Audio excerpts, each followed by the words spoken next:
हम डामर रोड खोद के कंक्रीट रोड बनाने के वास्ते इनके पास पैसा है, कर्मचारियों के लिए इनके पास पैसा नहीं। हाईकोर्ट ऑर्डर देता है, आज जो है नितिन गायकवाड़ के केस में 26 अप्रैल 2023 को हाईकोर्ट ने ऑर्डर दिया कि जो गलतियां तुमने की है, जो प्रमोशन 17 साल में दिया हुआ है वो जो है तो आश्वासित पर गई तुम्हें 12 में दो। तो वो करेक्शन को दुरुस्ती करने को शासन का ऑर्डर आने के बाद में भी ये लोग जो है तो अर्बन को भेजते हैं, क्योंकि अर्बन वालों को जब जाके पैसे देते हैं तो फिर वो ऑर्डर भेजते हैं। ये पूरा मैनेज है नीचे से ऊपर तक, ये पूरे पापी लोग हैं।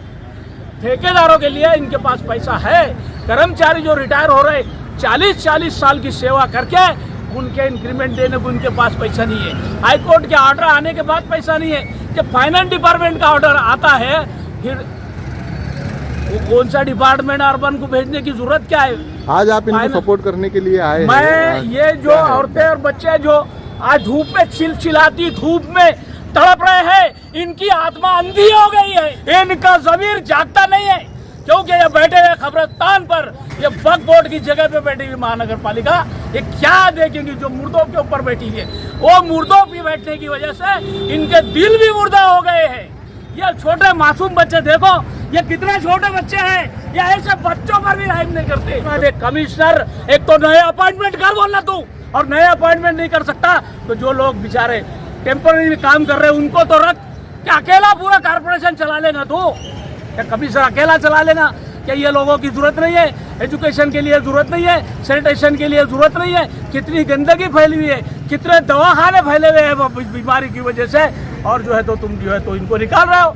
ठेकेदारों को जो है 10-10, 20-20 टक्के लेके फटाफट बिल दे रहे हैं, रिटायर हो रहे हैं उनके दे रहे। मैं रिटायर्ड अभियंता हूँ, हमने हाईकोर्ट का ऑर्डर ऑलरेडी महानगर पालिका प्रशासक की कुर्सी का नाजायज फायदा ले रहे हैं। इनकी आत्मा मर चुकी है, जिंदा नहीं है, ये भले जिंदा है लेकिन इनकी आत्माएं मर चुकी है। ये मासूम बच्चा को भी नहीं देख रहे, आप दिखाइए इस बच्चों को, दिखाइए खास तौर से, ये बच्चे की हमदर्दी में आए हो, कोई लेना नहीं। फिर से एक बार महानगर पालिका के सामने आप लोग अमृत पे बैठे हैं, कितने बार ऐसे बैठेंगे? आपकी मांग पूरी क्यों नहीं होती, क्या वजह? साहब यहाँ पे जो है तो हम कंत्राटी कर्मचारी है, और कंत्राटी कर्मचारी की आवाज़ सुनने वाला इस महानगर पालिका में कोई रहा नहीं। और इस महानगर पालिका में शिक्षण विभाग के अंदर ये जो कर्मचारी बैठे हुए, जो हमारी माँ बहनें बैठी हुई है, ये एक बहन एक मासूम बच्चा लेके आज यहाँ पर बैठी हुई इतनी धूप के अंदर, 42 से 44 टेम्परेचर आज डिग्री सेल्सियस का अपना टेम्परेचर चल रहा है। उसके अंदर ये 2-2.5 महीने के बच्चे को लेके इंसाफ मांगने के लिए यहाँ बैठी है। ये लोगों को बिना कोई नोटिस दे के इनको सडनली इन्होंने काम पे से निकाल दिया। प्रशासक साहब ने सीधा ऑर्डर निकाला, इनको काम पे से निकाल दो, और उसका ऑर्डर फॉलो करने के लिए इनके जो भी स्कूल के जो हेडमास्टर थे वगैरह, ये लोगों ने इनको सीधा बोल दिया कि भाई प्रशासक साहब ने हमको बोल दिया तुमको काम पे नहीं आने का है। कम से कम उसकी वजह बताना चाहिए थी, 2-3 महीने पहले इनको नोटिस देना चाहिए था। उसमें से कोई भी काम इन्होंने किया नहीं, और इनको जो है तो सीधा घर पे निकाल के घर पे दिखा के बिठा दिए। अब बात है न्याय के लिए हम यहाँ पे बार बार आते रहेंगे, जब तक कंत्राटी कर्मचारियों के ऊपर अन्याय होता रहेगा हम यहाँ पे आते रहेंगे। नहीं, लेकिन कंत्राटी कामगार जो संगठन है वो क्या काम कर रही है? मतलब सिर्फ अमरण उपोषण पर बैठना ही उसका काम है या आगे भी कोई कार्रवाई? क्योंकि हमने इससे पहले कई बार देखी कि आप अमरण उपोषण पर बैठते हैं, तो इससे कुछ फ़ायदा पहुंचता है या सिर्फ धूप में चिलचिलाती धूप में आप बैठे हैं? देखो साहब, इससे पहले हम जो है तो दूसरे संगठन के साथ में काम करते थे और उनके अंडर में काम करते थे। यहाँ पे हम उपोषण को बैठते थे। अब बाकी की बातें यहाँ पे ज़्यादा मैं नहीं बता सकता। और उसी बातों को हमारे अंदर ये हो गया, हमारे को संगठन वालों की तरफ से हमको इंसाफ नहीं मिला कभी। ओके, हमको इंसाफ नहीं मिला उनके तरफ से। इसलिए हमने, हमारे जो कंत्राटी कर्मचारी थे, हमने सब ने मिलके हमारी ये संगठन बनाए, कंत्राटी कामगार संगठन। ओके। हाँ, अब ये जो है हमने पिछले महीने में ही बनाए।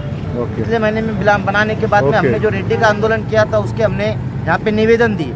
हमारा जो किमान वेतन इन्होंने मंजूर किया था, सिर्फ लेटर दिया, अभी तक उसको भी मंजूर नहीं किया। वो काम हम करने वाले थे, उसको हम आगे बढ़ाने वाले थे, लेकिन ये लोगों को बिना वजह, बिना कोई नोटिस दिए, बिना कोई गलती के जब इनको काम पे से निकाल दिए। अब हमारे रेड्डी की तो फिलहाल ड्यूटी चालू थी, घर पे नहीं बैठे हुए हम, लेकिन ये जो घर पे बैठे हुए इनके लिए हमको अभी लड़ना था। इसलिए हमने कहाँ पे इन काम करते ये थे और शिक्षण कितने विभाग जो सालों अपना से काम महानगर चल रहा पालिका था? के जितने स्कूल है ना औरंगाबाद में, जी।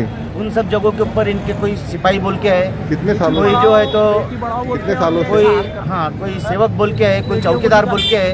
यहाँ पे ये लोग काम को है कितने साल हो गए इनको अभी? साहब। इसमें देखो किसको 12 साल हो रहे, किसको ओह। 13 साल हो रहे, किसको 10 साल हो रहे, कोई 5 साल से है। तकरीबन यहाँ पे जो कर्मचारी बैठे हुए हैं कम से कम 5 साल से ऊपर ही। अब अगरचे आपकी मांग पूरी नहीं होती तो कंट्राक्टी कामगार संगठन आगे क्या कदम उठाएंगी?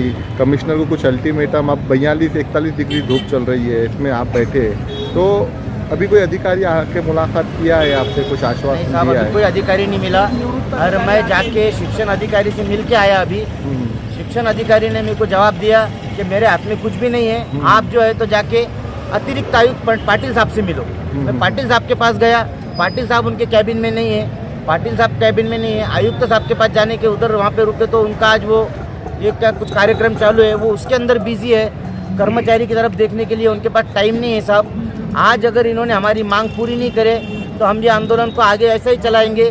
और इसके बाद में हम पीर के दिन महानगर पीर को तो डॉक्टर बाबा साहेब अम्बेडकर जयंती है, मंगल या बुध के दिन हम सब यहाँ से उठ के सीधा महानगर पालिका का ये जो गेट है यहाँ पे हम जाके बैठ जाएंगे। वहाँ पे मंडप भी नहीं रहेगा, कुछ नहीं रहेगा, हम वहाँ पे धूप में बैठेंगे। जब तक हमारे को ये काम पे नहीं लेते हम वहाँ से उठेंगे नहीं। आपका नाम और पोस्ट बताइए। अब मेरा नाम हकीम शेख, मैं कंत्राटी कामगार संगठन का अध्यक्ष हूँ।